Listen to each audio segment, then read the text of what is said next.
Hello guys! So once again, I'm Benji ng AIM Global. So, power, di ba?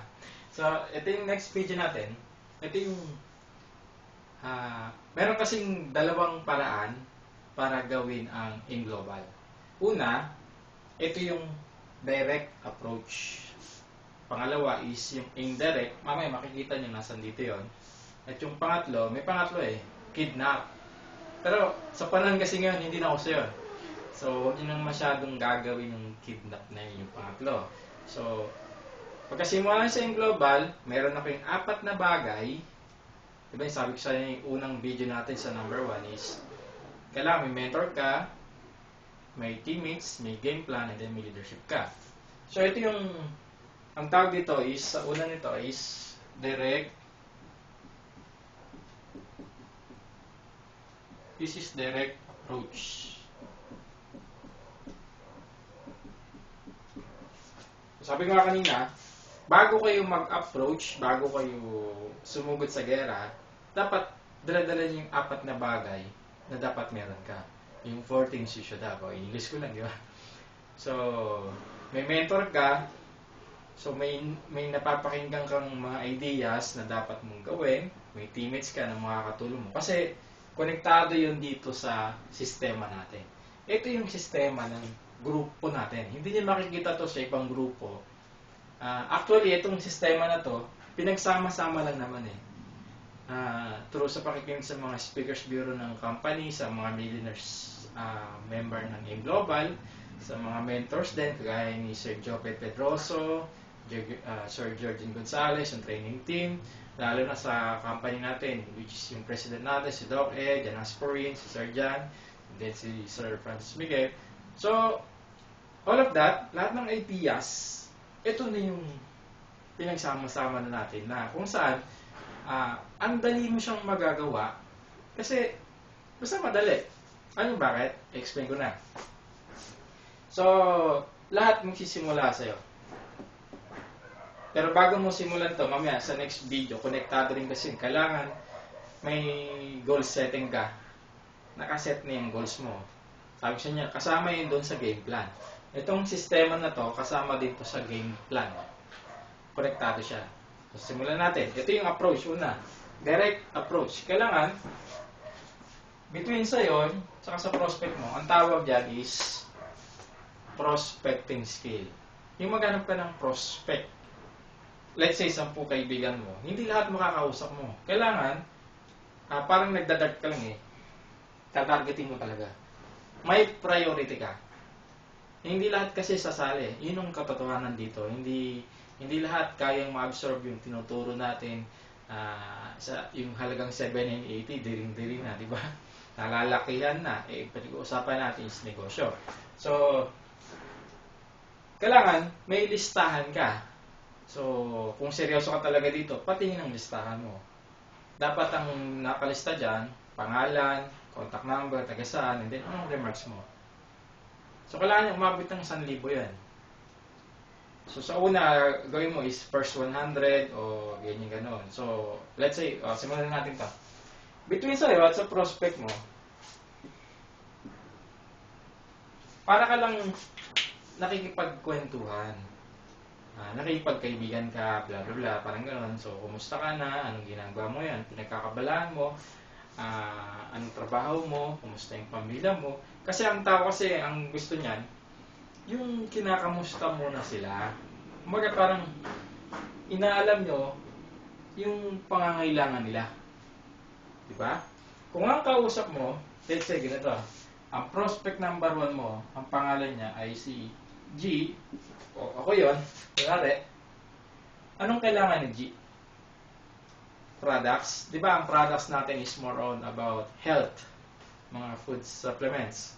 So, kailangan kung nakita nyo kung maitim, white light, di ba? Kung maitim yung mataba, slim and trim, kung mahilig kang magkape, live and coffee. So, ang dami yung pwedeng i-alok sa akin, ikwento, i-share. Huwag nyo akong bebentahan. Kasi pag binentahan nyo ako, ang tingin ko sa'yo, salesman.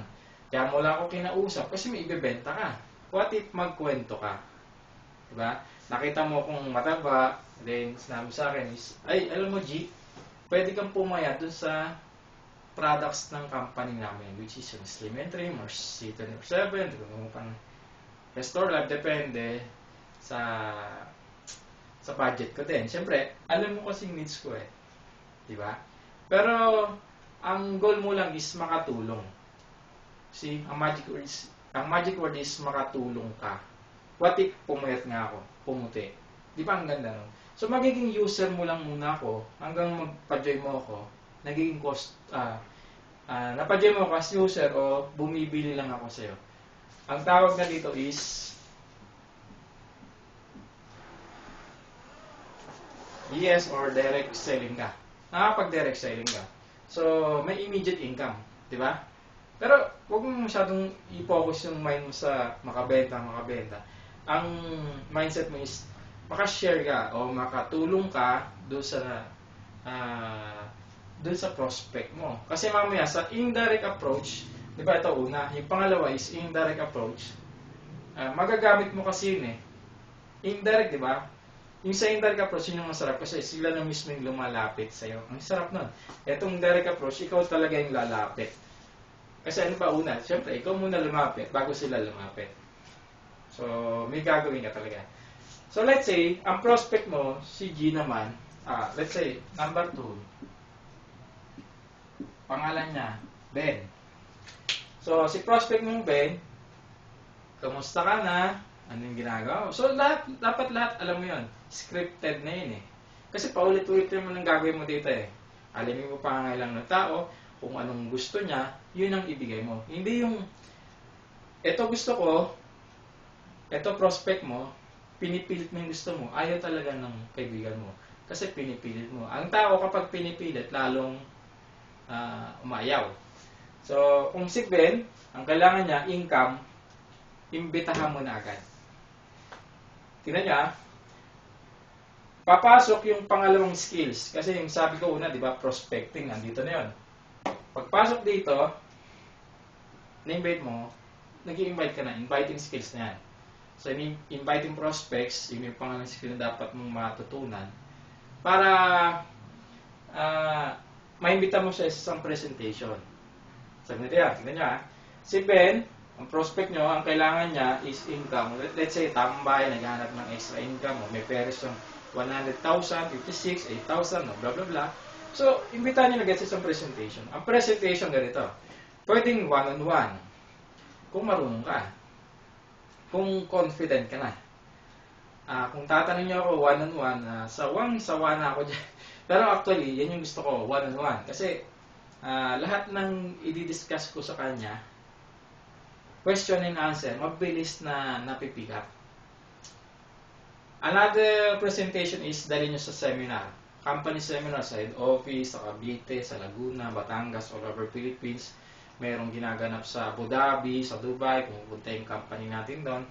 Nagpapadala ang company natin ng mga speakers bureau all over the places, sa Nigeria. So, yun yung mga iimbitahan nyo doon. Diba? Paano mag-imbita? Madali lang. Friend, o kung kaharap mo, o kausap mo sa phone, o kaibigan, ito, meron tayong company seminar, pag-aralan mo muna. Attend ka lang muna seminar doon. Minsan may libre pang food. Diba? Word is libre. Pero, kung minsan sasanayin libre ng libre, baka may hanapin niya yun. So, nasa inyo yun, kung paano nyo maimbita, let's say taga Cavite. Di ba taga Cavite ako? So, after nyo maimbitahan yun, pakilala nyo din ako na merong mag-a-assist after nung seminar. Para lahat ng tanong niya, itanong nyo sa akin para matulungan ko rin kayo. Di ba? Ang dali. Kasi nga, di ba sabi siya, may 4 things you should have. Dapat may team ka. So, ako na yung team nyo doon. Dito pala sa Cavite. So, pagka-imbita nyo, isang presentation,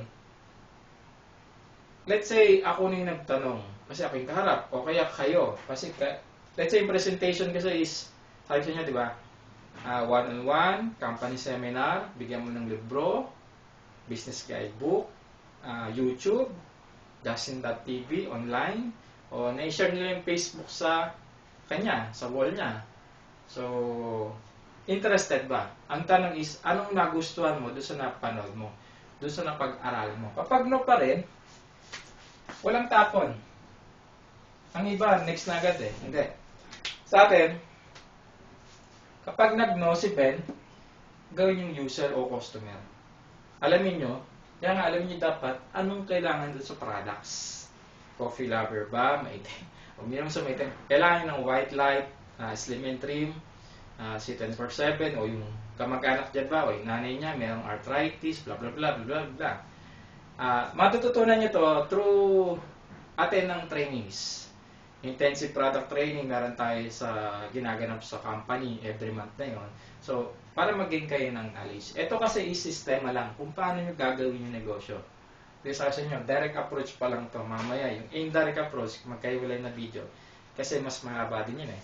So, next is, kapag si Ben, ang miss niya, income, naimbitahan nyo sa isang presentation. Let's say, presentation, ang dami. Kaya kung hindi ka marunong muna mag-present, magbigay ka muna ng file. I-bluetooth mo sa cellphone niya, kung magkaharap kayo, kung sa Facebook, YouTube, bla bla. Ang daming paraan. So, pag interested na, yes talaga. Ang dami yung tanong, ito yung ibabato nyo sa amin. Sa amin nga, hindi ko sinabing ako lang. So, marami tayo. After 6 months, 5 months, o mabilis mo-pick up to, ikaw din yung mentor. Ikaw din. Para makopya mo din kami. Yung ano yung tinuturo namin, ito lang din, yung 4 things you should have, and then paulit-ulit lang siya. Kasi isang idea lang naman, di ba? Hindi naman to pabago-bago na iba-iba yung tinuturo natin. Ito lang din yun. Kaya kung makakausap nyo ako sa Skype, ito lang din. Kung mapapakinggan nyo ako sa ibang members na nakakausap ko, paulit-ulit lang. Hanggang makasa ulado ko na. Hanggang wala na akong kodigo. Kaya siya madali na. Di ba? So kung ang tawag ito. So kung malinaw to, ulitin nyo lang yung video. Hindi pa rin malinaw sa inyo, ulitin nyo lang ulit yung video. O kaya tawagan nyo ako sa Skype. So alam nyo yung Skype ko, pinopost ko naman sa Facebook profile ko. So anytime, pwede nyo akong tawagan, pero schedule nyo lang. Huwag naman yung agad-agad ngayon. Diba? O kaya, G, pwede ka ba sa after 2 days, ganyan, gano'n, schedule nyo lang. So, ito muna yung direct approach. May tanong pa kayo, uulitin din namin ito sa Isabela ng mas mahaba, mas detalyado, at mas marami kami activities na pwedeng gawin noon. So, kung meron din kayong tao sa Isabela, Cagayan, at kung saan-saan pa, basta kaya nga kayo may prospect list eh. Para ma-pinpoint nyo, pwedeng imbitahan doon sa lugar na yun, kami ang mag-present. Team presentation naman yun. Para pag interested na, kami naman ang magtuturo. And then, ang closing lagi namin is, huwag kang munang sumali. Stop. Di ba? Baga, do not join unless you know. So, dapat, alamin mo muna. So, hindi rin tayo papayag na basta sali ka ng sali ka rito, sali rito. Di ba? So, yung mga next skills na nagkakaiulan na video yan sa susunod. Asahan nyo yung mga video na yun na talagang ilalabas natin at we are ready to spread it to the world kasi meron tayong much better idea kaya siya ang dali. Di ba? So, once again, I'm Benji ng AIM Global. Ay, grabe! Power!